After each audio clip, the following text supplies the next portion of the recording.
Greetings, one and all, and welcome once again to Channel Otherdoc. I am Jim, I use he, him pronouns, and this is our short campaign of Witch Hunt, a setting written by Justine Prado and illustrated by Lenka Šimečková. The system is Spell the RPG, written by the gentleman you see on the screen to the right of my window. We're going to go ahead and go around and say hi to everybody, find out who they are and who they're playing. I am playing Endura Vassal, who uses they them pronouns. And now let us go over to Sara. Hello.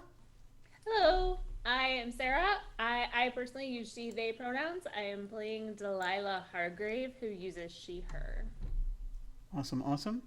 And now let us head over to Gillian. Hello. Hi everybody, my name is Gillian. I use she, her pronouns, and I will be playing Rosemary Bennett, who also uses she, her pronouns. Awesome, awesome. And now over to Marlo. Hello. Hi everyone, I'm Marlo. I use she, her pronouns, and I am playing Wilhelmina. You can also call her Willie, if that's because that's kind of a mouthful. And she also uses she, her pronouns. Excellent. And now I shall turn things over to our game moderator, Taylor. Hello. Hi, I'm Taylor. I use he, him pronouns, and I am playing the dice, I guess. I am playing the will of the universe. And I'm excited to play. This is a new setting that's going to be a part of Spellbook Volume 2.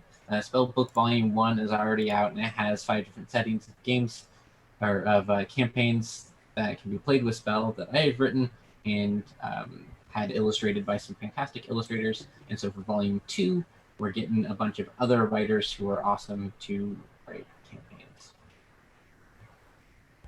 All right, so last off, we had our session 0, and we kind of figured out who our characters were or might be.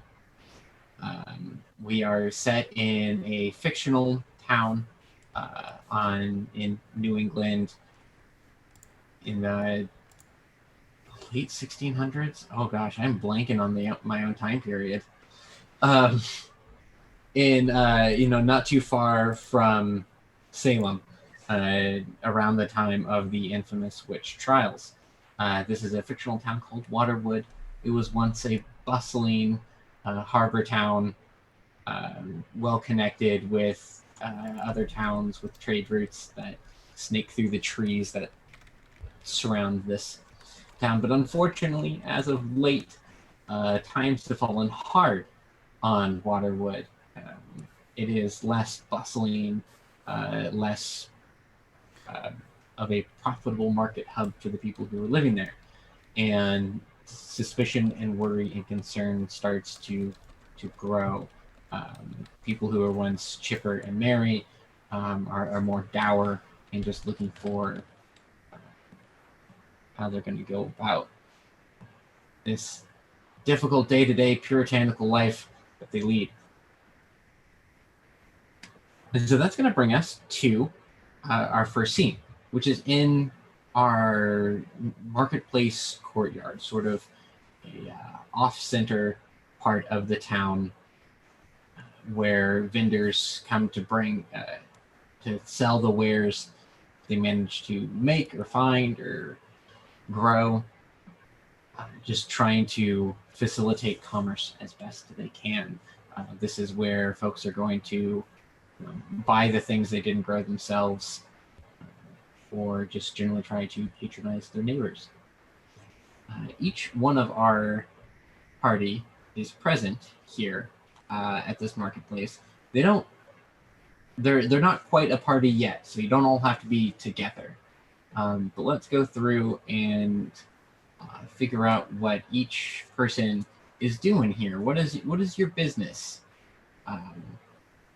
in the market on this mid-morning, kind of gray and dreary? Let's start with reverse order. So Marlo. So Willie is looking for paper. It's one of the few things she can make her own ink, but she wants paper because she is writing. Today is her day of writing, and she realized she was out of paper with a total Willy move. So she is frantically looking for a vendor that can sell her paper. Okay. Yeah, you probably find there's probably like exactly one person in town who does that. They are kind of a historian, archivist slash pseudo librarian. They were the one that, when ships came over and it had all the ship logs and people were like, oh, well, now we're off the ships, we can throw this stuff away. They're like, maybe not. Maybe this is going to be important later. And so let's say he's an older man, and as a sort of hobby turned trade of necessity, he presses his own paper. He gets the mulch from the lumberman and presses his own paper. And now I need to come up with a name. All right, Gillian, what is Rosemary doing here in the market this dreary morning? Well, actually, she just got into town after being away for like 2 months.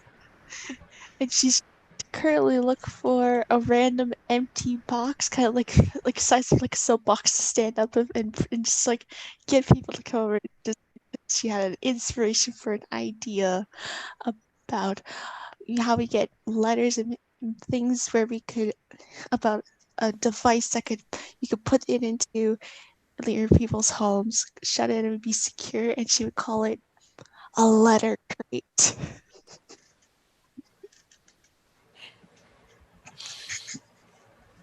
All right. Gosh, I suppose there is no short supply of soapboxes in this square. I think between various vendors who hawk their wares, there is a a local priest who probably says blessings earlier on in the morning. And you do know that there is a kind of makeshift stage that has been erected. Well, you see, you don't know, you haven't been here. It probably wasn't here last time you were here, in fact. But there's this makeshift stage in the courtyard that looks like a spot that people would stand and give a sermon from. But it definitely seems a lot more intentional. Yeah, is that where does Rosemary go? Up on the stage. The stage, okay. And she's talking about this grand new idea. You probably have a handful of people who recognize you and remember you, and they're like, "Oh, Rosemary's back. What is she talking about now?" You probably get a few huh? As people just sort of shuffle away, and they're like, "I don't want to deal with this right now." Maybe not the crowd you had hoped, but there is still a good amount of, people paying attention if still going about their own business. It's better than what I usually get. All right, Sarah, what is Delilah doing? Delilah she's just kind of wandering. I've got hair in front of my eye. She's just kind of wandering, looking to see what's there, specifically looking for any kind of tea vendor that might be selling. She's out of herbal tea, and so she's looking for new and idly listening to Rosemary invent the mailbox as she's doing this. I wonder what they were, because Pony Express and Post and stuff like that hasn't really come into being yet, but people were writing letters. Yeah, I don't really know what mail looked like before that, but yeah, so you probably know there's probably like one or two people who you have known to deal in spices and more like exotic international things that aren't coming from nearby. They're the ones that got the fancy shipments. They're like, saffron, stuff like that. But they're kind of like turning out their pockets and like, sorry, like we haven't had a shipment of anything good in a while. We've got sugar. Like, hey, that's pretty cool, right? Like, it's sugar. Yeah. Everybody likes sugar. We've got sugar. What I don't have is tea. I think Prudence still has some nettle tea that she dries out. Okay. And so yeah, it's local stuff. You're like, this just kind of leaves.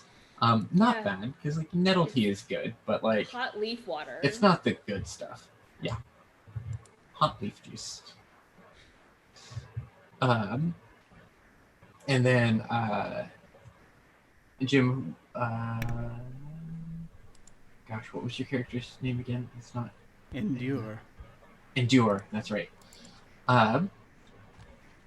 What is Endure up to in this little courtyard? I expect Endure is probably over by a very pathetically small stand trying to sell a pathetically small number of fish.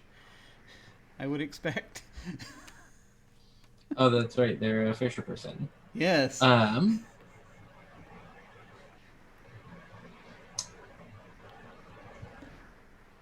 Yeah, I probably have a couple.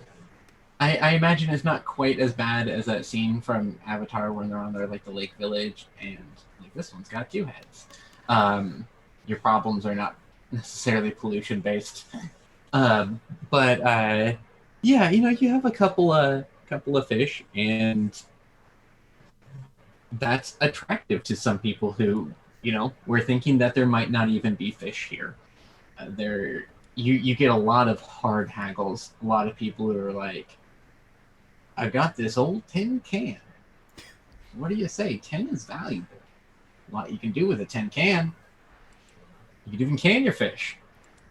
You can't can your fish with this can. It's like, it has been opened with a rustic hunting knife, apparently. It is jagged and unwieldy. Yeah, so you get a lot of hagglers. You probably have to part with fish at a cost a little bit below what you were hoping for, but you probably move your inventory over the course of the time. Cool. I'm very patient with everyone, and very it's my motto is compassion first, basically. So I'm very understanding of everyone's situation as best I can be, but also there is a certain price that I have to sell the fish for. Yeah.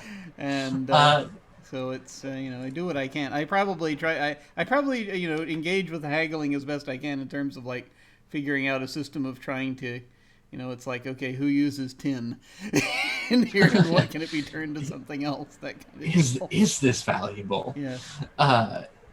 Yeah, so you probably get, like, most people are probably just trying to make the best with what they've got.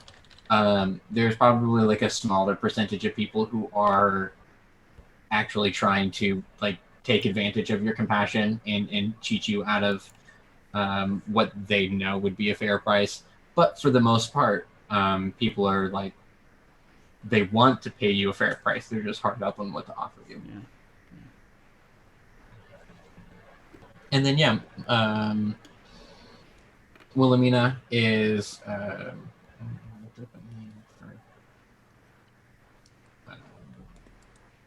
Salvation Burgess, who is the old man. Everybody calls him Sal, and he's getting you some leaves of paper, and he like brings you around, and he's like, "Oh, I got this real good leather that you could bind your books with. Now I see them do this, and they take some hot metal and sear into the leather cover itself for the title of the book. It's really impressive stuff that they're doing in the bigger cities. I think this is something that you could use. Yeah, definitely. I like start to go through my pockets to try to find enough coin to pay for something like this, because I was not expecting to find something as cool or such a cool idea. Yeah. Let me see. I think I've got oh my God. I don't know if I have enough. Well, how about you show me what you got, and then anything short, let's just say you put a special thank you in the back of whatever you write. I'm sure it'll be big. Of course, Sal. Of course. And like, it's nice leather, but like it's definitely like a kind of misshapen, like it's a little bit of scrap. Maybe it was cut off something larger, so it's a good size to bind a book in, but probably because it's too small for anything else. Yeah. And like he probably didn't pay a ton for it, so he accepts a small amount of coin and pats your hand and lets you away with a couple of leaves of paper, all of that. Willie is just like ecstatic, like she's bouncing as she like walks away, like very excited, very like happy-go-lucky, just like, this is the best idea ever. I'm gonna make it. It's gonna look like an actual book. It's not just gonna be a manuscript. Yeah. Nice. And yeah, he seems pretty pleased that he is fostering passion. So Rosemary is the first to so Rosemary is up there. Maybe she has started describing the intricacies of, well, how do you know if this letter is for you or if the letter is coming or going? We'll have this flag. And a couple of people start walking up to your up to that stage in a very concerted, determined type of way. They're walking with a brisk and intentional pace, and they come up like right to the stage, and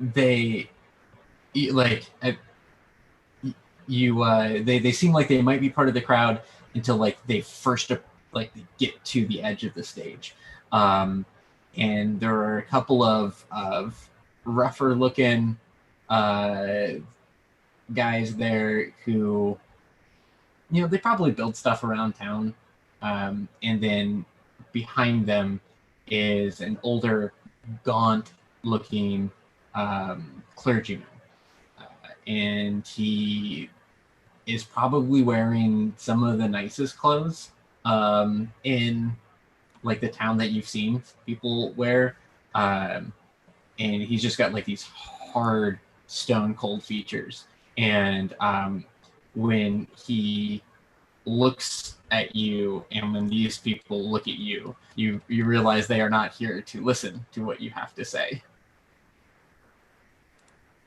And she knows that look from the clergyman. She knows it's her cue to leave. So yeah, like one of them, like, ma'am, does she just like get off the stage and go, or does she stay? I'll get off the stage. And maybe one of them looks, one of the like construction guys looks a little bit more sympathetic and like kind of nods and says, "Thank you." And the older gaunt-looking guy gets up on the stage, and a couple of people take notice. Some of the people who are watching you before, and some of the people who were a little bit farther away, start to take notice, and they seem to kind of gravitate.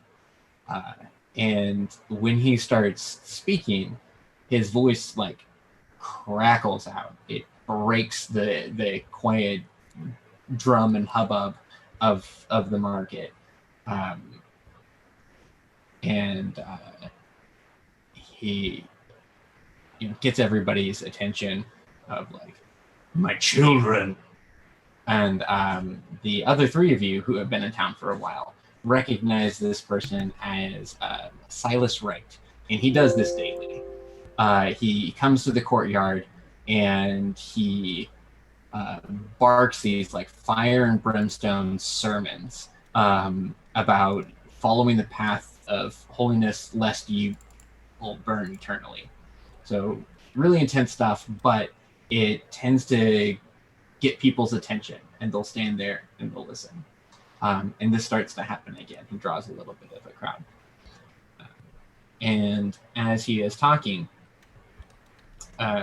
he starts to hit a couple of different notes that he doesn't usually cover before.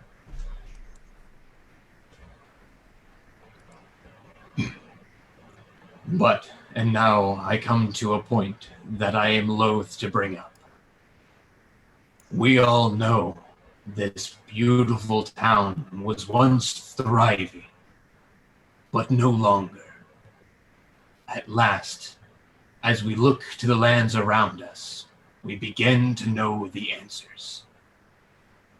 Yea, it was true that we at one point doubted our own piety, but that is not the case, for we know in our hearts that our love is pure. So the culprit, we then know, lies in the hearts of those who would deceive us, those followers of Satan, those practitioners of the darkest, blackest magic. For we know that there are witches. Our neighbors in other towns have found them and rooted them out like so much poison in a wound. And so we too shall do the same. We shall find the witches who are surely here among us, and we will root them out so that their black devil worship no longer haunts Waterwood, no longer poisons its waterways, and drives its crops to famine. Of course, any who is suspected will receive a fair and just trial, and in the eyes of God shall they be judged, and when found, they shall be destroyed. And there's a mix of emotion in the crowd. This is kind of the first that the idea of witchcraft has been as openly discussed. But once he says that, he gestures to the two men who were with him. And they go to a cart that was not far away. They begin taking up wood, and they begin constructing something. It's going to take them a while to really figure out what it is, but they're putting something together. And people are whispering. People are they're uncomfortable in a way that you haven't really seen, and that fervor that he was breathing in starts kind of affecting people. You see a lot of sideways glances. What's everybody's initial reaction? I think that Rosemary's just gonna think to herself, not again. Yeah, it's probably likely that you've been through a town that has gone through something really similar. She was trapped in a town for a whole month because she couldn't leave because of that.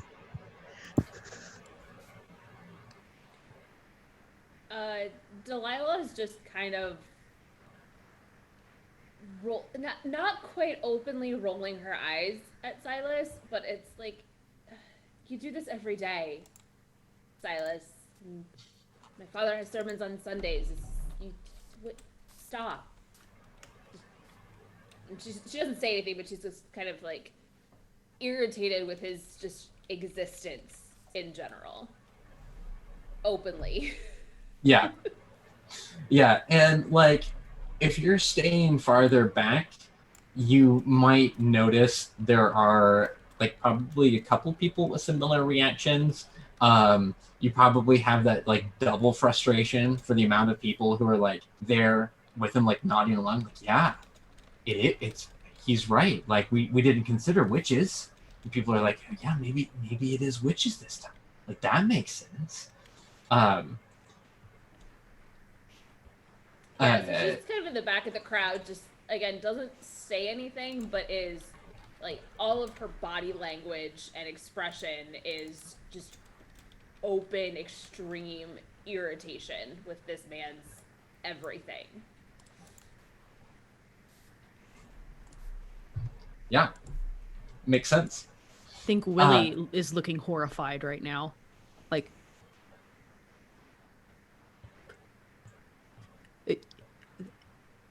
it's soup. It's soup that I make in the cauldron. Yeah, it's soup. Oh God, I'm gonna die. They're gonna kill me. Oh God. I guess how, what do you feel that your reputation kind of is around town? I think people kind of look at Willie as someone who had a bright future, and she just sort of was awkward enough to kind of any suitors that came around she was just kind of weird enough that they were all kind of like, nah. And, How much so money I think did your dad have? I think they were like middle class, not like, upper crust or anything like that. And she kind of just didn't really get along with her parents, so she just kind of moved off, and nobody's quite really sure where she went. Just that everybody knows they're not at her house. So she's just kind of this weird, like she's just kind of quirky and weird, and everybody's just gonna like, she's harmless and quirky and weird. That's all. Yeah. This is probably the first time that you notice somebody look at you in a way that was closer to condemning than just dismissive. Like the worst looks that you probably got before were like, like dismissive or like, oh, whatever. She's just Herman in the woods now, I guess, just be a spinster. She's ancient at 22 and doesn't even have children yet, right? But this is probably the first time that you catch a few looks that, fall into that like, suspicious. How does Endure feel about this? So I actually just a couple of questions. Yeah. One is, do we know about magic yet, or is that yet to come? No, not yet. Okay. Yeah, not yet. And secondly, so Silas Wright is the magistrate, or is?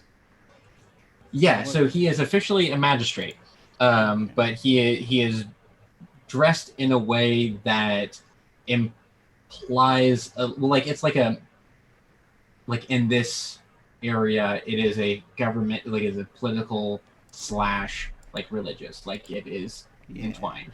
That his rule of authority is backed up by religion. Like it's entwined. But yeah, he's officially a magistrate. He's about how old?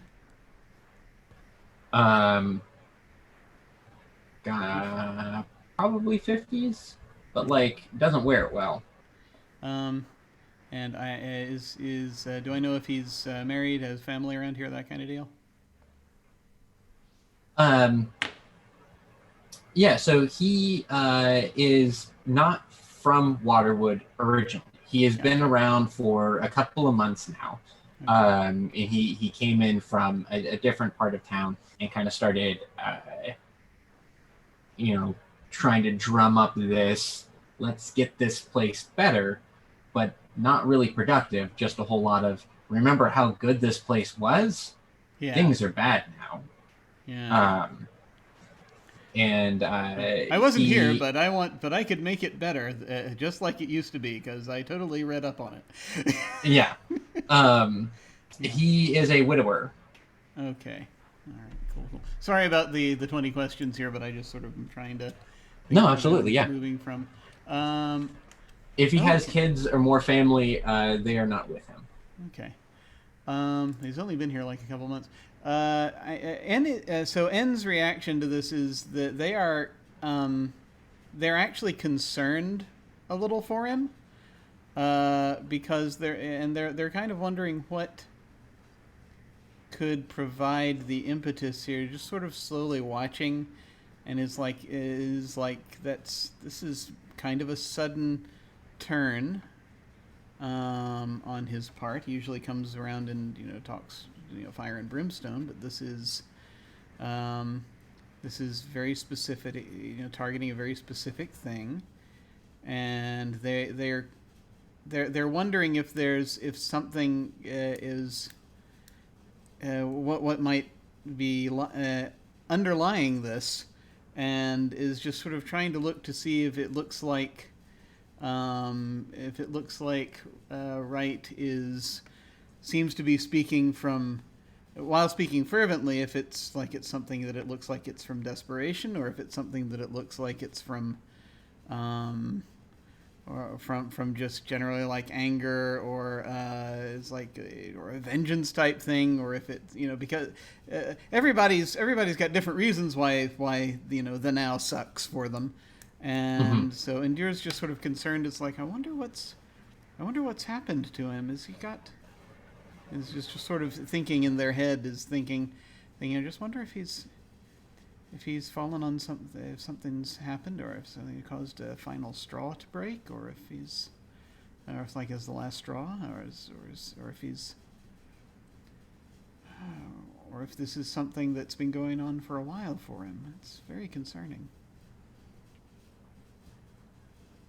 Yeah, that makes sense. And so after his speech and the men set to work, he steps down and goes off to his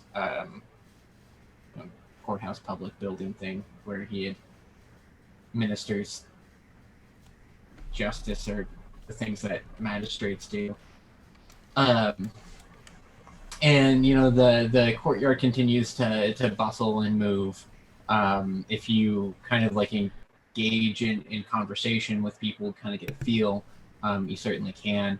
People seem to be a little bit more suspicious, and I think a lot of people have that same sort of fear of I hope nobody thinks I'm a witch. But nobody really wants to say that, because that's the most suspicious thing a witch could say. So there's a thunk in the air, and probably a couple of vendors are like, well, that's the market for today, and just kind of close down and go. And I don't want to railroad too much, but is there anything else folks are accomplishing in the town during the day? All right. So we fast forward to tonight. Each one of you are in your respective homes, whether you're sleeping, whether you're up late reading or writing or inventing.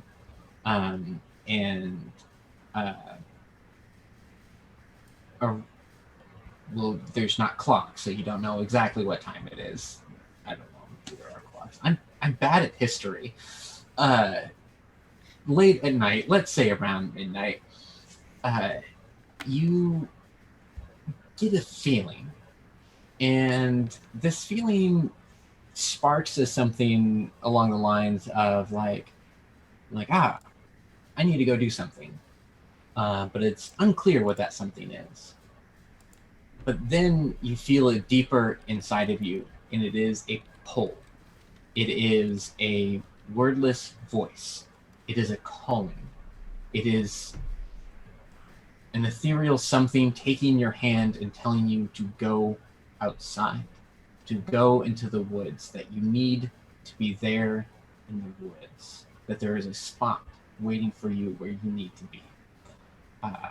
And depending on how long it takes you to get from where you are, whatever you're doing, to the door, that feeling gets stronger. It's not malicious, but it's just this sense of a need, and it can feel you know, it might feel alien or it might feel natural, depending on how your character would think of that sort of thing. But you feel a very powerful pull to go deeper into the woods. Super normal. Sure, you know, it happens. Sometimes you just get wanderlust and you need to go into the forest. Yeah. What Assuming time of you all year fall. is it? Just like out of curiosity. It's you know, it's late summer, early autumn. Okay. You know, harvest is not far off. You know, there might be kind of chilliness in the nights, but it's not. There's no frost yet. Cool. Yeah, and as each one of you follows this call, you all end up in a clearing. And one by one, you see each other also gather in this clearing.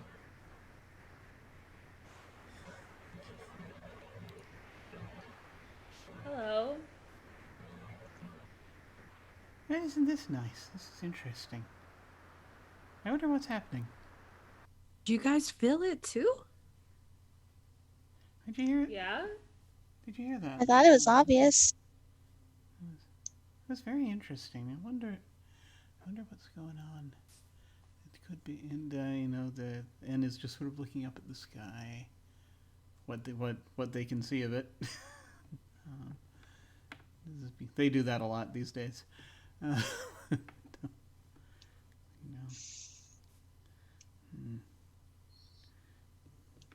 know. Okay. So as you start to investigate and you kind of like look around, so if you're looking up, say you see stars between like little bits through the trees, through the branches, and the stars seem connected in just such a way, or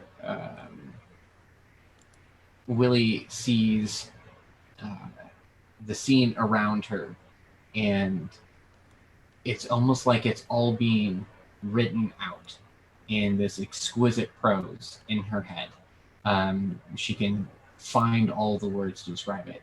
And as these things start to become very like palpable, you start noticing that there's almost a distortion in the air as you move your hands. And then you hear a sound, like a twig snap, just outside the clearing. Who reacts the most impulsively? I think Delilah probably does. All right.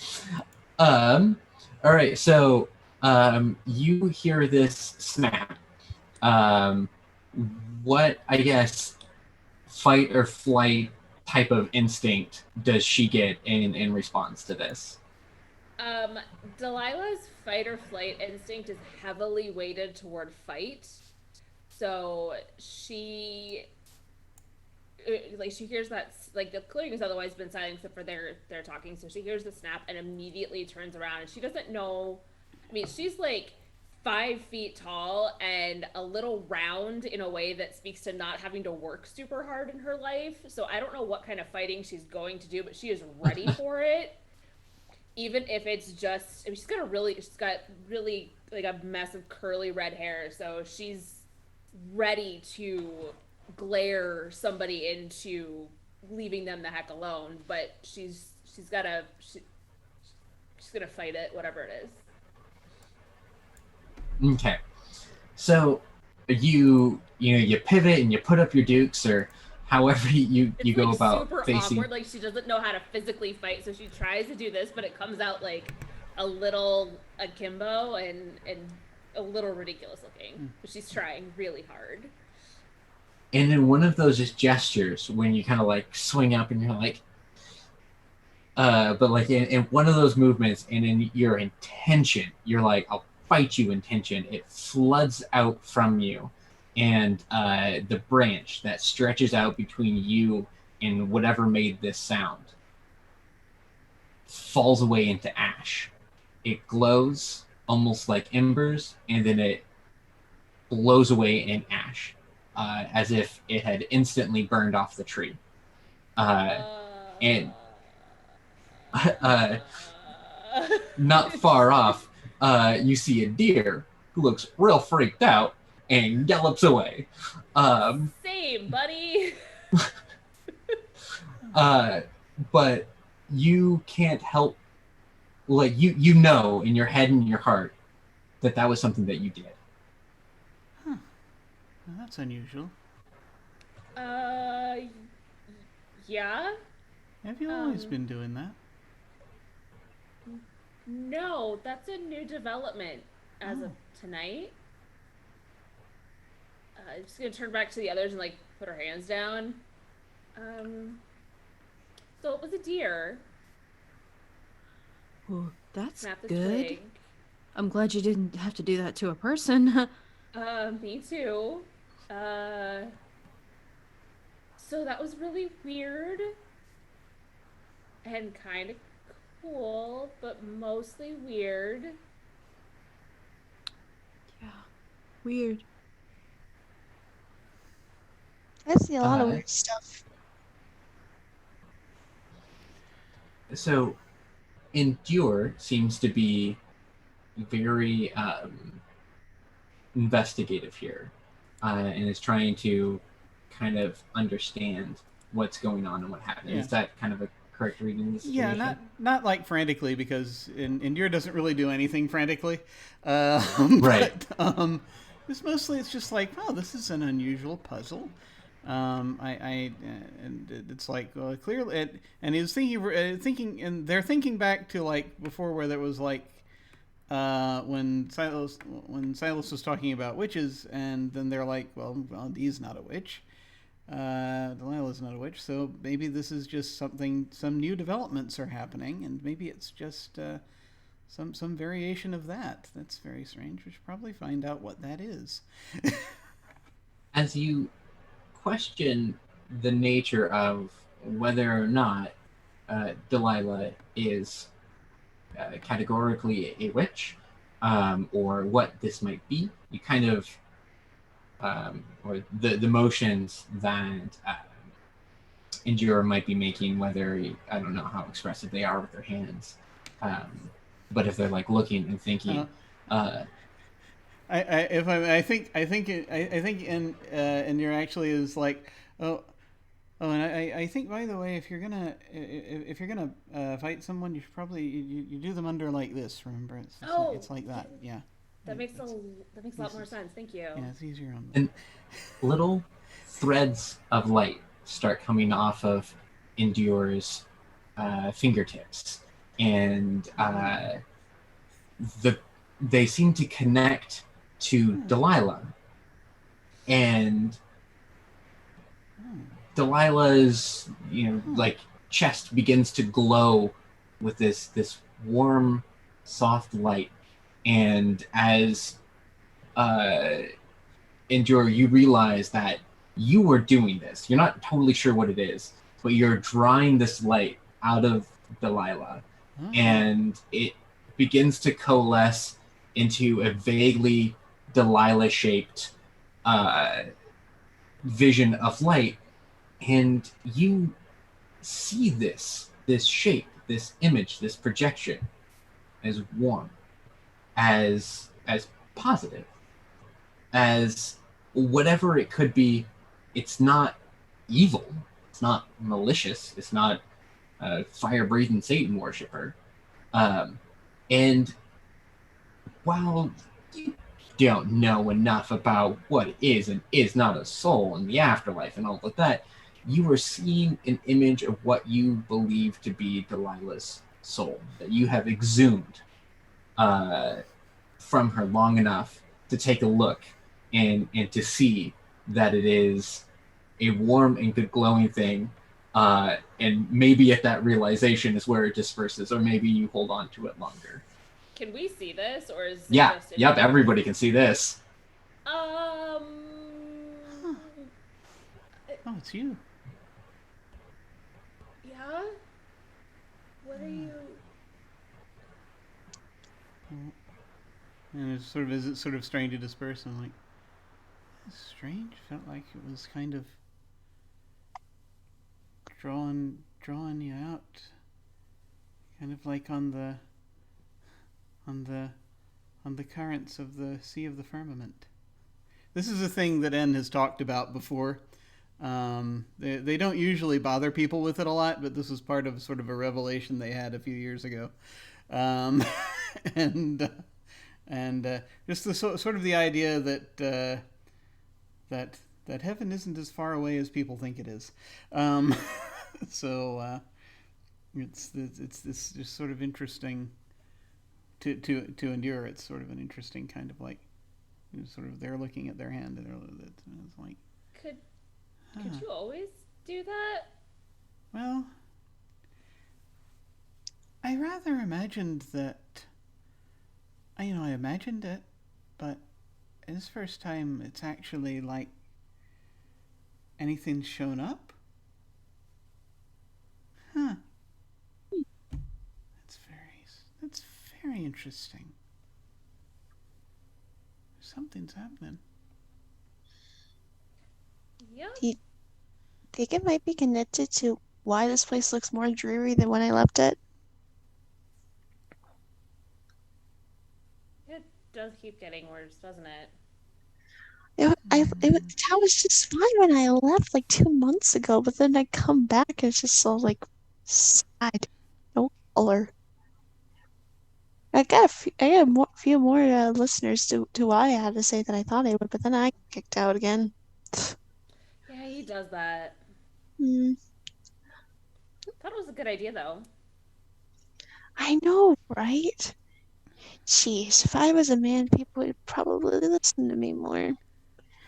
They just think I'm just a crazy person who's probably never gonna get married in her life. Oh, well, makes two of us. 3. Go team. I just don't think about it. It's not worried about that. So, so I turned that branch to ash and endured. They did something cool with light and made me. And that's all very new. What about you two? Is there any new things you can do? I don't know. I could try. I could just try. Just gonna try and like twirl in the air, see what happens. Okay. What would you like to have happen? I don't know. Like she's gonna try and start like, cause she already started up like a little like graph plan of what the design of the letter crate's gonna look like. Yeah.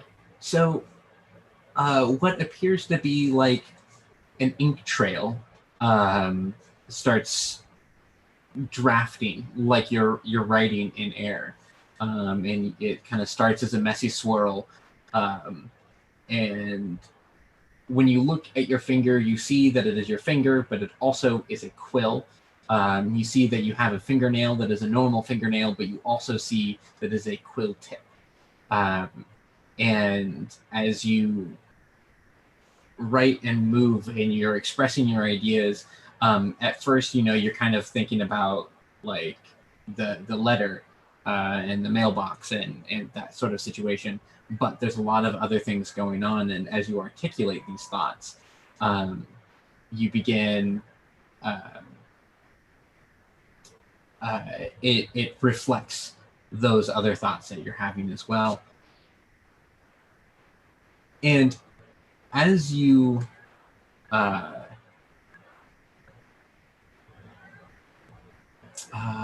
sorry, what impulse was this associated with again? Do you remember? for Quill? Yeah. Renown, I believe. Renown. Okay. And as Rosemary does this, while the writing isn't super clear or it's not like it's paragraphs of text, it illustrates what she is saying in a way that like everybody else you kind of get it. Like you've all heard Rosemary talk about stuff, and sometimes you're like, okay, this is like interesting, or like sometimes you understand it, sometimes maybe less so, but like as the quill art like helps to underline the words that are important and help redefine some of the ideas that she's presenting, it like clicks in a way that is just it expressed like and the quill and the writing is interweaving with the words that you're saying, and it is kind of lifting you as this point of authority in maybe a way that you always struggled to be. It feels nice. I like this. I actually like this. That's all well and good, but I can't do any of that. Are you sure? I didn't think I could do that when I got out of bed earlier tonight because it's the strange feeling that brought me out to the woods. Now that I'm saying that sentence out loud, I have some concerns. I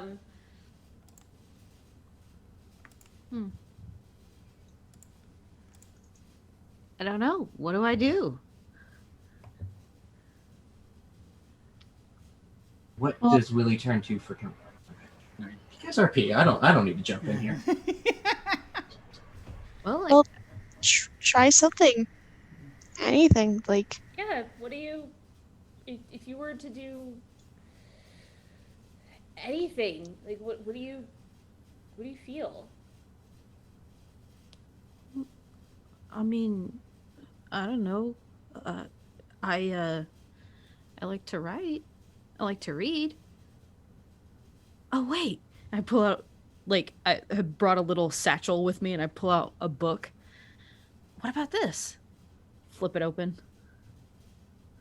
And as you do, it bursts forth with images. There's sort of like, fireworks without knowing what fireworks are. It is the excitement of discovery. It is a tree that grows in a branch, and then the branch turns to ash, and it is a deer that gallops away, and it is the pen and the light, and it is illustrations emerging of the things that you've experienced. But beyond all of that, as those things kind of dissipate, because they're the surface thoughts, inside you see something that is unusual, kind of undefined, but very, very familiar. And you can't quite tell what it is immediately, but you can tell that it is very powerful. It is powerful like an ox drawing a plow, or powerful like pre-engines, like a mill just crushing wheat. It is powerful, and as you look deeper, it is your heart. It is you, and it is the tone that you hold in your hand. Wow. That was awesome! Told you. Yeah, this is pretty cool. Wait.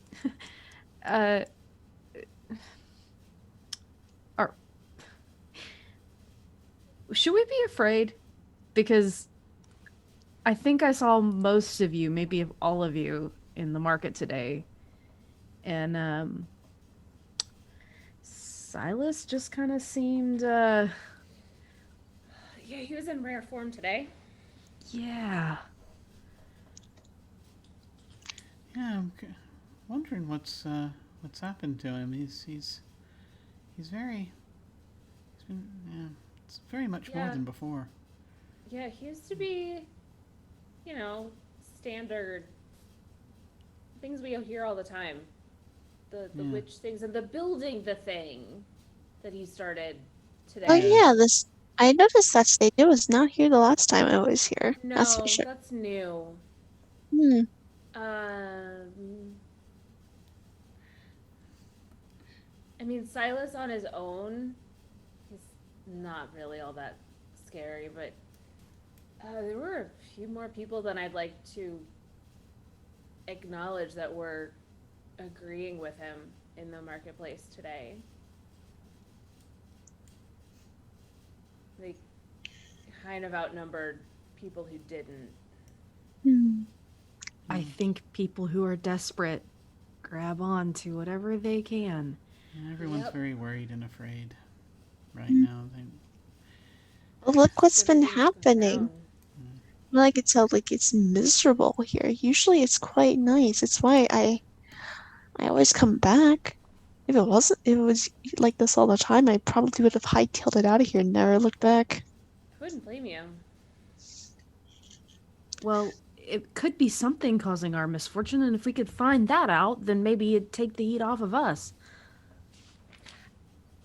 I suppose. Yeah, or at least give Silas redirect his attentions away from witches. True. Are we witches? We're not witches. I don't know. I mean, usually how he describes witches are people that do evil medicine stuff. And none of this was evil or bad. I don't see how inventing a letter crate is evil. I really liked the flag part of it too, to let them know that there's something to pick up. It was good. Ew. Yeah. Either then. Well, then we're not witches. Either that or witches are just something else other than what they're saying. I feel like we would know. Yeah, probably. I thought we'd get, maybe we're supposed to get a letter. Yeah. It'd be kind of funny if this one just plopped in the middle of What, a single letter falling from the sky. Congratulations, you got into Hogwarts. Oh, God. No. You just won Publishers Clearinghouse. No. Thinking All right. Magic 8 Ball, it comes up definitely. Yeah.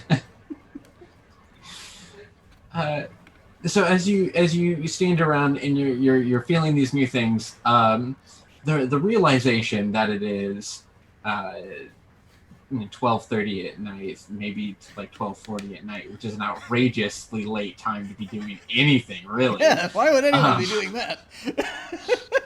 And it's kind of chilly. So I imagine you're left with this idea of, well, you have powers, and that's cool. Could be dangerous. Silas guy, what's he up to, right? Yeah, I think if you head back to your homes, maybe I don't know if you're exchange information or hey, do you want to meet up regularly? I don't know, but What's your cell phone number? Yeah. Oh. Can I get your Snapchat? And no, you just have to take a picture of the QR code. You don't even have to. Yeah. Yeah. And I think as the night passes, maybe there's tossing and turning, or there's good sleep of being a powerful magician. I think this feels like a good time for a break. Sure. Absolutely. All right, folks. Very cool. Very cool. We will be back in a few units of time, and we shall see you then. This is very, very cool. See you soon. Welcome to the break. I have Trooper SJP with me today to chat about all manner of things. How's it going? I'm doing well. How are you? I am still breathing, which I think is the important thing to remember to do. On a daily Yes. basis, one hopes. And in multiple times in a row. Oh yeah, that's right. I keep forgetting that part. But I'll get it. I'll get it sooner or later. But no, something that we wanted to talk about a little bit today is we both have theater backgrounds, as it turns out, and I know you basically we also both have writing backgrounds to a certain extent, and I actually wanted to find out. Or not so much find out, but see kind of what your thoughts were on sort of intersections of RPGs with these various entertainment media, and just sort of where you might happen to see crossovers and how the one might inform the other. So I have a super spicy take, though. Oh, yes? I do have a very spicy take. And my spicy take is this. From the very beginning, you would always have people, like you'd see, like, what is an RPG, right? They would always ask, like, what is Dungeons and Dragons? What is it? And they'd always say, oh, it's improvisational radio theater, right? They'd always somehow try to tell you what an RPG is by referencing film, books, these other media. And the thing is, it's not. And I don't mean this as and I mean this in the way, I've thought a lot about adaptations in different media. It's one of the things I do for a living. And I know that people will often say, oh, wouldn't it be great if we could take that big sprawling 80-hour RPG video game and make it a film? And I think, I don't know. A video game is really different from a film. It's 80 hours of content that you as a player have active participation in. Like there are these, like, it's not the same medium. And there are things that video games, and everyone's like, oh, there are no good video game movies, as if video games are somehow inferior in art form to film. But video games can do things that film can't. And when I think about RPGs, I think about the ways in which RPGs are a really special medium. They're not exactly books, because books can do all sorts of things that RPGs can't, and vice versa. They're not film. They're not exactly theater. It's like, there's that trend of getting lots of improv actors to do RPGs. Yeah. It's like, but improv and RPGs are not actually the same. Use improvisatory skills, but the function of an improv show is totally different than an RPG game where the players are the audience as well. It's a complicated thing. And I have thought long about what are the models we use when we are imagining how to put together an RPG. And are those models useful to us? And how can we really think about what it is that RPGs themselves do? And I was thinking about, for example, and this is like a weird thing, but in terms of writing and media and theater, I think for an ongoing RPG campaign, here's my people should maybe look less to film, which often has hero protagonist that is unitary with maybe some sidekicks, and that is particularly directed, like maybe that for like a one shot. And look a little bit more to daytime soap operas, actually, because daytime soap operas are about sort of long weaving stories, right? Where things sort of come through and come in and out in different kinds of ways. They're character focused, they're large ensembles.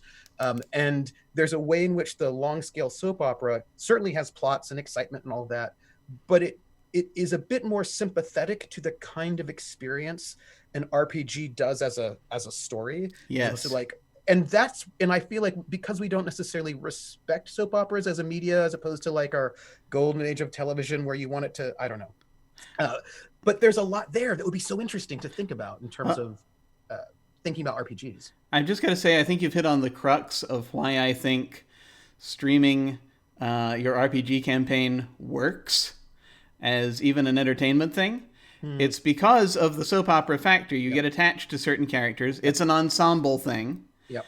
And you have you have characters that can come and go even because as different players have to drop out or as their characters die and they take on new characters. It is a lot more like a soap opera. I definitely agree on that. And the pacing is different, and so this is a thing I was thinking about in terms of, and this is fascinating thinking about streaming. People will say, well, and this is, I think, perhaps not the most productive. People say, oh, well, we're streaming it. It has to be like a TV show. And by that, I think they mean, I don't know, Breaking Bad. They want it to be really intense. very tight, no waste. I was like, well, first off, that's actually not how RPGs work. RPGs don't really do that, and it's not scripted, so you can't do that. And I think that one of the also, it's 4 hours. Like, your RPG show is anywhere between 2 to 4 hours of a stream, right? I mean, there's some that are 2, there's some that are up to 4, but the streams are long. So how do you sustain viewer interest over 4 hours, potentially 4 hours, let's say 3 as an average, when a TV show is a half hour to an hour? Well, you don't do it by being intense the entire time like you are intense in a film. There's a moment where sort of sitting back and just sitting around the fire, that kind of what some people will call downtime, becomes, which is so important to an RPG that the players really enjoy, becomes really important for the RPG stream to sort of manage the pacing of the intensity, because you can't, as an audience member, be in full intense mode the entire time. There's no way that's healthy or you can sustain it, right? So I think that understanding that the rhythm and the pacing of an RPG is just really different from all of these other media. Yeah. Allows you to embrace the things that RPGs do that no one else does. And that is the excitement for me, like, to think, not how can I make my RPG like a movie, but how can I make my RPG super RPG like? How can I really bring out all those things that make RPGs really special? Yeah, I will say, I think to a certain extent, you can, the way you do things in an RPG or it can be inspired by movies and TV shows. You know, I know we've all done this thing where it's like the camera pans in, you know, that kind of thing, or the perspective shifts. Yep. And I think that that's a thing where it's and I've seen some games where you try to emulate a thing, but it does become entirely a different thing. Yeah. And that's cool, right? Like, I think that's really neat. Absolutely.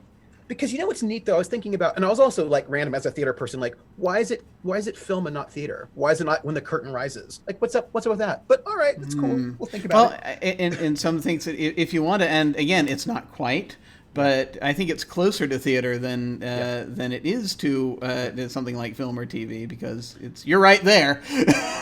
Yeah, and I actually also think that it's closer to theater than film or TV on a meta level, and that's when we're thinking about, for this moment, because there's been a lot of, you know, scandal and discussion in the world.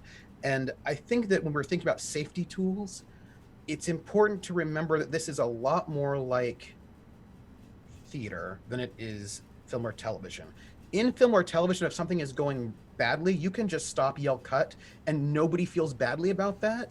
But theater actors are trained from the time they're very young that the show must go on, that you just push through whatever is happening on stage. I mean, like, I cut my hand in the first scene of a play I was in and bled for the entire 2-hour show because I had no time to fix my hand. And I didn't just, like, I don't think that's healthy. But the point is that there's a particular kind of way in which people who are doing a live show often feel like they have to just pressure through. And streamed RPGs are live shows. And so we really have to think about safety tools. How can we help deal with bleed? How can we help deal with making sure that the people who are players in a stream show feel safe and feel like they can bring up concerns on a stream show with an audience without that being a problem for them? And I think that we have to recognize that we are similar to theater in that way, that we are doing live shows and that we do need to have a special kind of care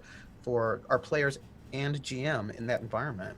Absolutely, it's really a case of where it's. I've had many a fractured bone and a bruised limb that will very much agree with that same experience, as it were. Well, not agree with the experience, but you know what I mean. We'll be able to testify that such is definitely the case. And that, I think that in many ways, the RPGs can be made to be better because you actually are trying to care about the people you are playing a game with. It is that kind of activity that you're trying to you are trying in a sense to embrace the people you are with instead of just use them as tools. Right, because the GM is not a director. Just again, this is again why I think we have to be really careful not to sort of mix our metaphors over much. We can Exactly. take inspiration, but a film has a director who's like, this is my vision. RPGs don't have directors. They have referees, game moderators, right? But they don't have directors. And so remembering that we're all in this together, that we are playing a game, we should be having fun. And right, and fun can be really intense, but this should be fun and that we're all in it together is one of those things where we, like, how can we embrace the specialness, right? Sort of be inspired by, and also maybe we could, if we want to be inspired by other media, be inspired by a lot more other media, not just film or television, but maybe be inspired, like, what would an RPG look like if it were inspired by poetry? What would an RPG look like if it were inspired by oh, I don't know, like, what about like dance? Like, what would an RPG look like if you're like, oh, I've been thinking about how people put together dance routines and choreography, and how might I use that kind of physical thing to inspire this game in some way? I don't know, like let's broaden where we get our influences to make the game it's especially its own thing and like really rich and cool. Like, that's exciting. Absolutely. There is so much that can be done, and so much that is, as of yet, either untapped or little known. And I'm just very excited to see where just the whole idea of gamery goes in the future. Yeah. Absolutely. Me too. Well, thank you so much for coming in and chatting with us about this. I really appreciate it. If folks want to find you online, where should they go? Ooh, you can find me at Trooper SJP on Twitch, and you can find me at Academic Foxhole on Twitter. I don't know why Twitch is here and Twitter's over there, but it is. It is in a spiritual sense in those directions and something. I think it's because I feel like here's where like links are, and I was like, oh, like, well, we're in Twitch right now, so like this is the website we're in, but then you'd have to go that way. Yes, that's I don't right. know why you have to. We're inside the Twitch machine, and that's how we climb to the different parts. That's where the ladder to the link is. That's how we get there. Absolutely. That's right. Awesome. Well, thanks so much. I appreciate it. Take care, folks, and we will see you later.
We have returned. Hello, everyone. Hello. All right, it's the next morning. You have slept. You've woken up. Maybe you think, was that a dream? But you know in your heart and mind that it wasn't, or was it? But it wasn't. And as you go about your mornings, you can do the things that you do. You get ready. You do your stuff. If one or more of you choose to stay in your abode, that is perfectly okay. One of you, at least, ventures back out into the marketplace, the courtyard, to do the business that gets done there each day. And the structure is done, being built. It is gallows. Gallows have been constructed in the middle of the town square, and they are. It is the sign of very specifically the judgment that will be brought upon, and the mood is different in the town, and a lot of people seem on edge. So, who's all feeling like they're in the courtyard area, if not everyone? Not really. Okay, cool. I like to give you the option just in case you're like, I stay home, and then everybody else can like go to your home and be like, come on, this thing's ready. Or what you do. Come check out the brand new gallows in town. I didn't think we'd get one yet. I thought they were going to put it on a Starbucks first. I know, right? I was gonna say, it's the talk of the town after the new Applebee's. I think they're gonna build the Starbucks around the gallows. I think that's gonna be how that's going to look. So you drive through underneath it. Sorry, is that a little bit gallows humor? Oh my. I think everything we say right now, by definition, is gallows humor. I think it is. Yeah, back to this horrible thing. So Delilah's just standing there, arms crossed, like glaring at the gallows of like, what the hell is this? Why is this in town? I know this is what Silas was building, and Silas is a jerk. He's always been a jerk, and now he's a jerk with a capital J because of what he was talking about yesterday, and then he built this perfectly good town square, and now we got this gallows in the middle of it.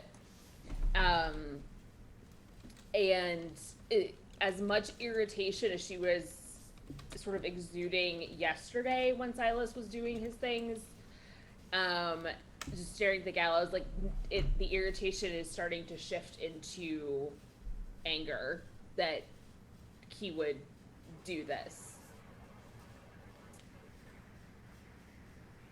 Again, yeah. She's not saying anything. She's not like spitting nails or screaming or anything. She's not saying anything, but body language and just she is emanating like cartoon waves of anger about it. A little bit of steam coming from the ears. Yep. How is everyone else feeling? I think Willie was walking in, looking down. She just had a number of things in her hands, her book, some paper, and as she's kind of sorting these things and looking through them, and she glances up and drops everything. Oh no. Delilah goes over and helps or starts picking up Willie's things even if she's not, to like get the books off the dirt. Oh, thank you. Thank you.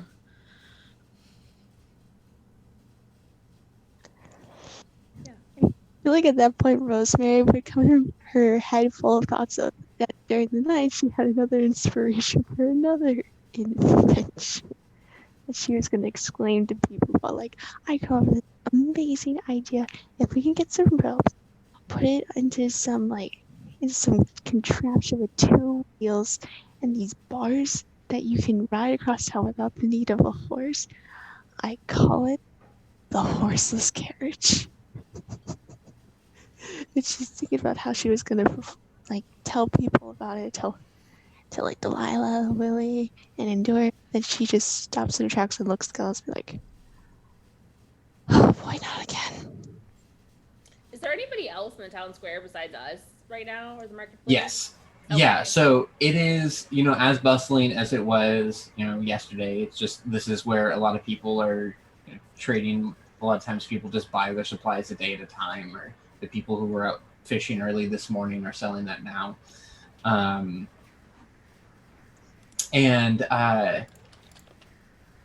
Some people, like pretty much everybody, spares a glance up at it as they move about. Everybody seems on edge. Not everybody seems as horrified as you all are. Some people seem to be, looking around. You get some of that suspicion. There's a weird mix of emotions going on here, and you feel like you want to commiserate with maybe some of the people around you, but it's really hard to tell. Any given person, is this anger a righteous anger of yes, finally we're going to get something done, because that is an uncomfortable mood that is absolutely present. Are they going to hang people then? And then as the tension builds, it's suddenly shattered by the sound of something shattering. An earthenware container seems to have fallen, or it has broken upon the ground in front of a stall, and immediately you hear the vendor, an adult man, start shouting. They're like, "Hey, you broke that. You're gonna have to pay for that." And the younger woman, who probably know her from town, she has a name. That name is... No, why did I close it? I had the Puritan name generator open. Now, why did I close it? Could be a Puritan name, but for all we know. It really could be. Yeah. We call her Y for short. Why?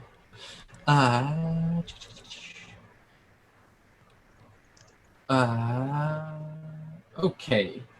Oh, these are bad.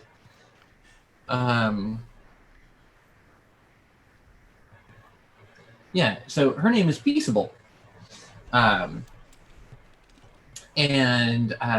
she is, startled and upset, and she's like, "Oh, no, it wasn't me." And he's shouting, "Yes, it was. You broke it. Nobody else is here. You broke my pot. Pay for the pot." And people are starting to turn their heads now. This is kind of the loudest thing around. And the next couple of words, you feel everything shift. She says, "I didn't even touch it." He says, "Well, you must be a witch if you broke it without touching it." And as that word gets thrown out, people just kind of stop and circle, and you hear the echo circulate. Wait, she said, "Wait, witch? Did he say that?" And he doesn't really miss a beat, and he starts yelling again, "You're gonna pay for this, nobody can just go around breaking things and getting away with it. You know that she was she's just recently married, and the expectation is for her to start having a family soon, and you know that her family's not very well off. Not that anybody is, but she just seems to be sad and apologetic, but she's also, frustrated because she didn't feel like she did anything wrong. But it freezes for a moment as they both become aware of the crowd around them.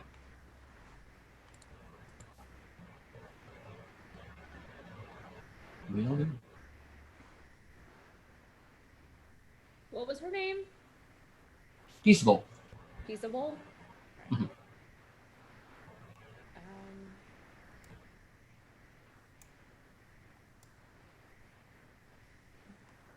Delilah, again, fight or flight, heavily weighted toward fight.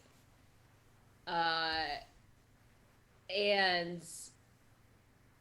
sort of the mind, correct or not, that as the town preacher's daughter, she's exempt from a few things. Whether that assumption is correct or not is a whole other story. Yeah. And she'll walk up to this situation and stick her nose where it probably doesn't belong. What's going on?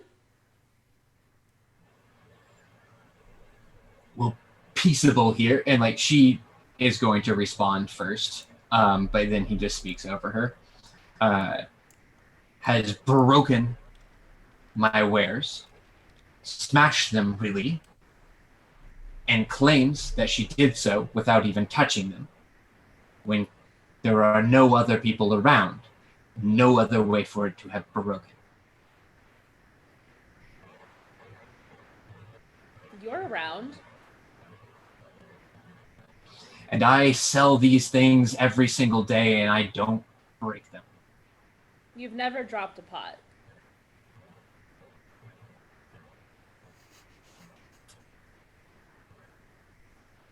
So he flashes this indignant expression, and you feel like he might be an uphill battle to convince a reason. What impulse are you acting on? I'm gonna try to act on renown, trying to pull again because she stuck her nose in because she, thinks she's got some weight to throw around. Whether she does or not, whole other story. So I think she's gonna try and lean on that and of just you're telling me that you never have dropped a pot of your own. I don't know if there's a merchant in here who hasn't accidentally destroyed one of their own wares in the process. Okay, so he is he's gonna defend with grit. So he's just like gritting his teeth and just pretty much saying, "You're accusing me of what?"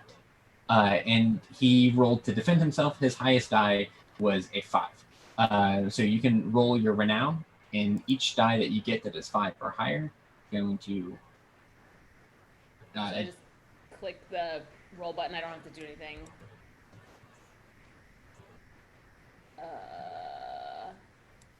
How do I roll more than one die? How much renown do you have? I have 2. Okay, and the roll die next to it didn't roll. I clicked it and it popped out just the one die.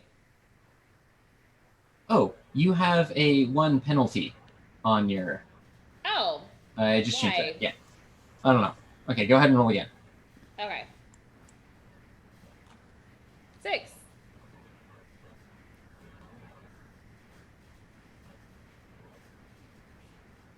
Okay, so looking at the breakdown, it's actually 2 6s. 2 6s. So you do 2 spirit damage against them, essentially, and so I had only rolled 2 dice. So his grit was effectively 2. You dealt 2 spirit damage. So in this moment, you've effectively nullified this man's grit. And like he grits his teeth and says that. And you've said that what merchant hasn't broken their own wares. And he huffs and he says, well, she ought to be more careful anyway. And he like kind of storms off and like stomps. He hits his hand on the table and you hear a jar kind of rattle and he very quickly grabs it so it doesn't fall. Delilah just very pointedly clears her throat when she sees that. And then turns to Peaceable. Said, are you okay? I'm so sorry. I'm sorry that you had that.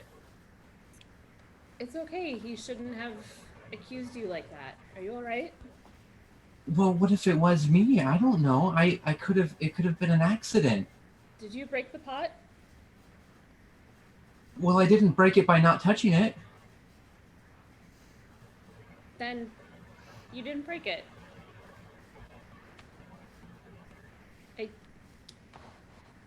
I don't think it was you. I mean, did you see that when he walked off? I think this is...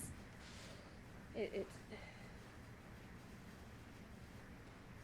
it was a self-inflicted problem on his end.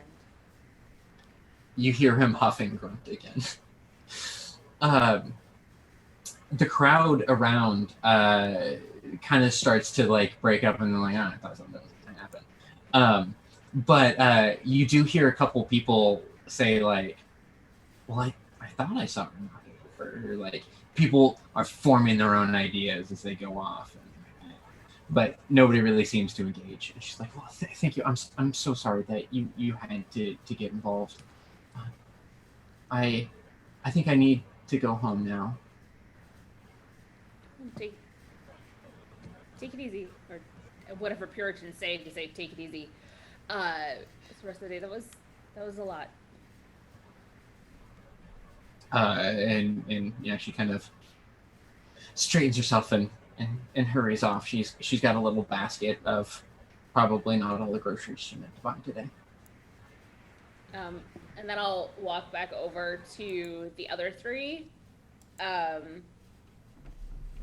It just kind of we probably have a problem. There's no, rephrase. There's no probably about that. We have a problem. How easily he threw that word around and how quickly everybody jumped to it. I thought she was going to be hanging. Yeah, me too. Well, it seems like that Silas person clearly thinks that he's right and that like there is something going on, but this is definitely not the solution. No. The longer this is here, the more that's going to set people on edge. Yeah, just being here. Then why don't we figure out what's going on? Yeah. That's got to be the answer, right? Yeah, if we stop whatever's happening, then the town goes back to normal, and Silas goes back to stealing my father's sermons and preaching them on a Monday afternoon in the square. Yeah. I don't know. I mean, Dad's working himself to the bone, going out going out for hours trying to find any more fish, and it's just not happening. And he didn't used to have to do that, did he? No, he didn't. They're just not biting for some reason. We think that there's, we're trying to figure out if they're migrating in a way they haven't done before, or what might be going on. As the town's grown, it's, it hasn't grown so much that we've fished it out. We shouldn't have been this fast. So we're trying to sort that out. We haven't yet, but he's still out there now. He just came back to bring these, the like half dozen I was able to get out this morning.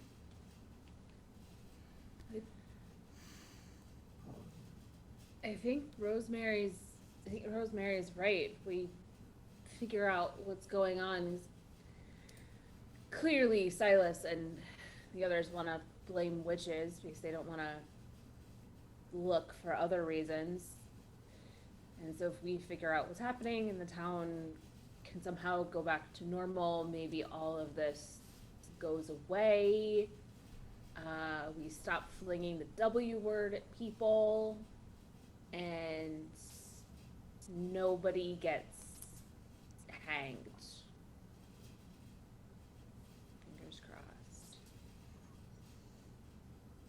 A shrieking scream echoes from kind of far off, but it is audible throughout the whole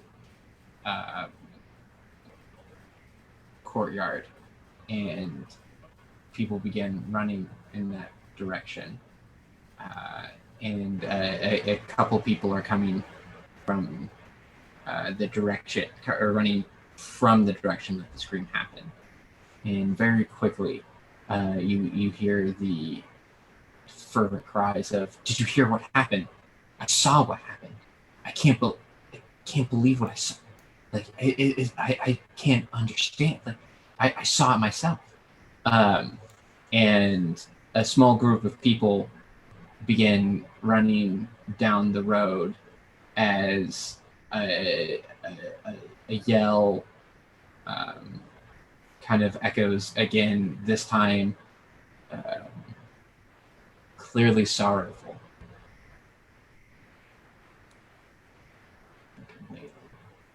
What happened? What happened? Willie's like trying to catch somebody to figure out what happened. So the people in the courtyard with you are all starting to kind of like, some of them are like, "I'm minding my own business," or like, "I don't want to be involved with this." But a good amount of them are starting to run that direction. And most people are like, "I don't know, like it was this way, like something happened this way." And you kind of overhear maybe somebody who spoke with one of the people who actually came from that direction. And they say, "It was the farm, it was the crop. It was just like, it's gone." And it's the group jogs, and it's not too far down the road, and it's around this corner and around that, and there is a wide field of crops, weeks if not days from harvest, corn and all that, orchard of apples, and it is rotted. It is dead. Fruit and vegetables have fallen to the ground. Flies buzz. The plants and stalks and leaves are dry and shriveled. And a farmer and the family lay there on their hands and knees, just sobbing inconsolably, lamenting at an entire season's worth of crops. Most of that was going to feed this town. Destroyed, just gone. And from the crowd, you didn't see him running with you, but he is here now. Silas steps forward and puts a comforting hand on the lamenting farmer and says, "My poor man, God will bless you. But surely this is the work of witches. And looks out across the crowd. And I think that's a good place to call it for the night. Ah!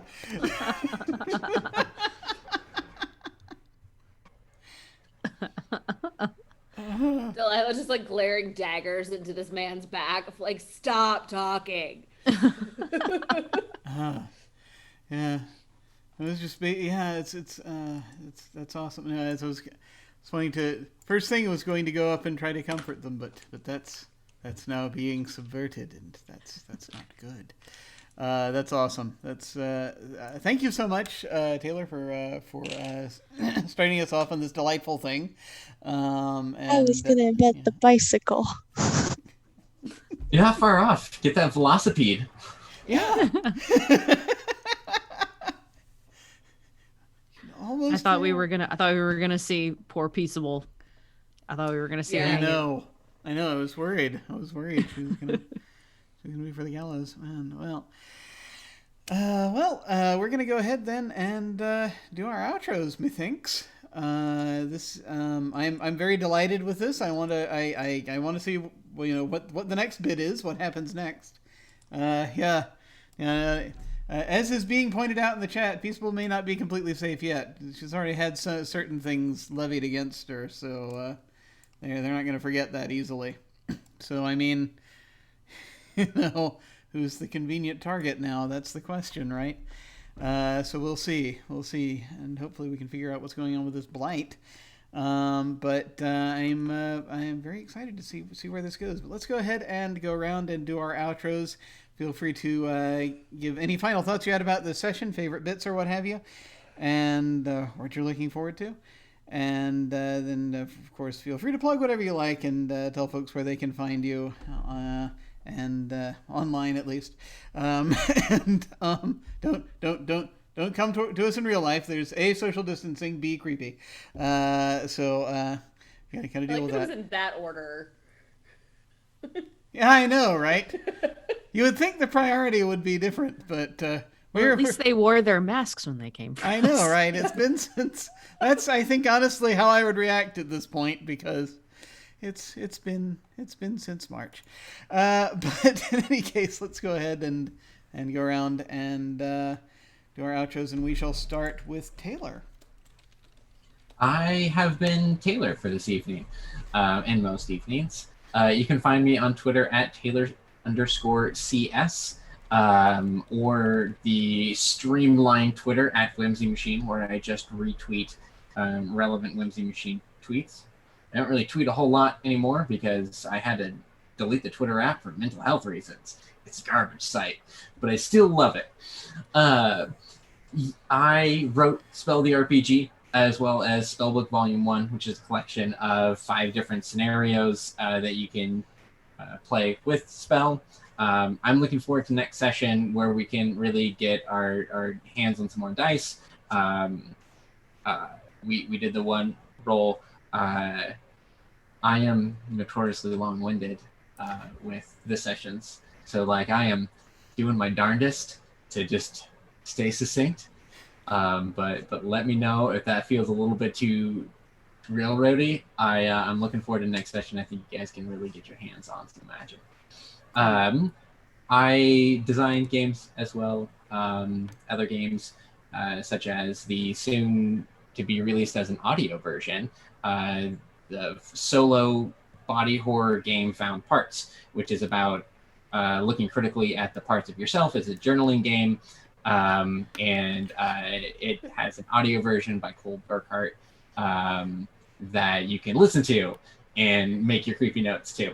And that'll be coming out soon. If you want to support that and other games that I make, you can support me on Patreon. That's patreon.com/Whimsy Machine. Whimsy Machine Media. Oh my gosh, I forgot my Patreon URL. It's one of those two. Okay, I'm done. No, that's awesome. That's very cool. That's very cool. I need to look into that. Okay, well, let us go on over to Marlo. Hey everyone, I'm Marlo. I got goosebumps this round. I just the whole like witch. She's a witch. Like I can hear it in the background. Witch. She's a witch. Uh, but yeah, I really like that. It's this whole sort of feeling of like, oh, it's gonna happen. But yes, I am Marlo. You can find me at Marlo Bogwitch on Twitter. I am doing a ton of things. I have a pinned post that shows everything that I'm in that's like reoccurring at this point. It's going to change soon. Some things are changing at the end of the month. Some things are phasing out as time goes on just because they've hit the end of their time. But I am I'm a huge horror fan. I'm on a Cult Divinity Lost game on Wednesdays over on D Live. It's intense. It uses first person. It's very immersive. And every day I wake up after that, I am exhausted.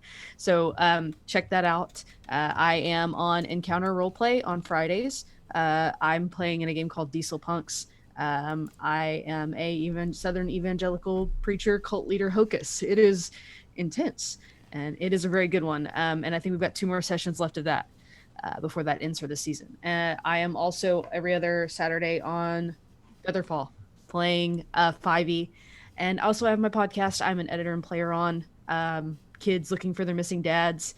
Every fight feels like it is maybe the last one for these lovely youths. So if you can't handle youths potentially dying, that's not a show for you. But they're incredibly badass for their ages, and I love them very much. So check us out. It's Sins of the Father, and you can find it pretty much anywhere you listen to podcasts. So thanks for listening to me talk about all the things that I do. Excellent. And also, by the way, awesome hat game. It's a Gandalf hat. Yay. Very cool. Very cool. And Gillian. Oh, that was really fun. I tried to invent a mailbox. That was really cool. I had the thoughts of inventing a bicycle. That was also really cool. I do like the curiosity part of this. That's really fun. But anyways, my name is Gillian. You can follow me on my Twitter at GForgiveMeNext. You can also follow me on my Twitch at GForgiveMe1, where I do a lot of variety streams. I'm slowly getting back into it out of my hiatus. But you can also find me on Saturday for the finale of our final chapter, the finale for chapter 1 of our Pathfinder game. Will I finally break that guy's nose? I don't know. It might happen. But also, Something Just for Wednesday will be my session on the same channel for Cappy the Gamer for our game of the sequel to Curse of Strahd, which will be super duper fun. And who knows, maybe I'll be elsewhere. I don't even know myself, so you get from me. Who knows what will happen? You did. You were doing improv on your stream the other day, weren't you? Yeah, I was. It was like, because I'd never seen it before. There's apparently, well, I'd seen occasionally this chat program that you were using, which uses avatars that walk around. Yeah, that's your check. And they were like getting on stage and doing like who's line type stuff, and that was delightful. Very cool, very cool. Please check out various things, and let us go over to Sara. Hello, everybody. I am Sara. You can find me on Twitter at Sara of Swords. And you can also find me Saturdays at 8 p.m. Eastern over on channel Make Believe. That's make_believe_ for Waverly Summer 98, the Bubblegum Shoe campaign that now has 5 teenagers in functionally the Feywild as guests of the Seelie Queen, because that's where we went last week. Started as, 2 teen boys yell at tree, 5 teens walk into the Feywild, 5 teens request audience with Fairy Queen, and it just keeps escalating. But Saturday is our penultimate episode of season 1. Our season finale is next week, so check that out if you like chaos and feelings. That's really how I can describe that show, is chaos and feelings. So yeah, that's where you can find me right now. Cool. And then any final thoughts on the session? Yeah, I've decided to lean into Delilah, like, thinking she's got more clout around town than she probably actually does. Just because I tend not to play, like, sort of that the outgoing character a whole lot, and so leading into that has been fun this session. Like Marlo, I had the same sort of chills of like when you hear the word witch like echo through the crowd, like, oh crap, I may have saved Peaceable from this particular moment, but she's got that brand on her now, even though it got cleared up, like what's gonna happen there. So really looking forward to next week and figuring out what, or not next week, but next time, and figuring out what is going on with the blight and all of this nonsense. Yeah, yeah, me too. Me too. I really want to see where this goes. I am actually that it is going to be very interesting. It's going to be very interesting. But as for me, who am I? I'm Jim, and this is my channel. And you can find me at OtherDoc on both Twitch and Twitter. My website is jim.com, where you can find my Geek Observation podcast and links to my various other podcasts, audio dramas, writings, and various other things. And I have links down below to website, Twitter, YouTube channel, and various other media. Let's see, so right now, actually, we're at a point where there's not going to be a lot happening on the channel for a number of days. Because normally on Sundays we usually have Dark Matter, but that is not happening this Sunday. It'll be happening the Sunday after, so Sunday week. And then, of course, this Witch Hunt will be back in 2 weeks, so we can look forward to that. We do this every other week. So up until the next thing happens here, which will probably be Dark Matter on Sunday week, I'll be doing random video gamery. From time to time. I'm currently doing the DLC for We Happy Few, finally getting back around to that, and that's been a delight. But there will probably be something else happening for me at least in October. I will be doing a thing on another channel that has not been announced yet, so we will see what happens. I'm going to be playing in a game there. Aside from that, everything else is kind of that I was doing is kind of phased out, and I'm now working on phasing things slowly back in. I am right now slowly reading up and prepping for the next thing I want to run, which I will hopefully be able to do maybe sometime starting things up next month, maybe, but I can't announce that for certain yet because I want to take my time. I don't want to stress out about it, and I've been healing up and all that, and also I've been working on upgrading my various safety processes. I'm doing this seriously long breakdown of all the different parts of what I do in the course of an RPG stream, and looking at each part of it and trying to figure out, okay, what am I doing with safety here, and what other things should I be doing with safety here, and basically sort of looking into that, safety tools and other processes. And there will be that is going to be, that in and of itself is going to be a process, which will not only involve the massive spreadsheet I'm working on, but then also sharing that with various folks, experts and what have you, that I'm hoping to talk to, and so that I can make sure that is dealt with, or at least it's never fully dealt with. There's always it's a rolling thing. But it's just sort of make it so that hopefully there will be we can get that upgraded for the future. So that is something I'm focusing a lot on right now. And once I think I'm a place where I'm comfortable with that, then you'll be hearing things. So that will be soon. But for now. Let's see. I think is anyone there? Is anyone out there? Yeah, there are a few folks doing various things. But it is one of those. It is a late time, and so it is hard to see who might be about. So perhaps we shall go forth and find a random person and say hi to them. There is, let's see. Yes, there is apparently a stream starting, a thing starting for a game called Roundhouse on a channel called TPK Roleplay. I have no idea who they are, but let's go say hi to them. And you're free to hang on if you so desire and say hi to them with us. That again will be when we hit the end card. But in the meantime, folks, thank you all very much for watching. Take care, and we'll catch you next time. Farewell.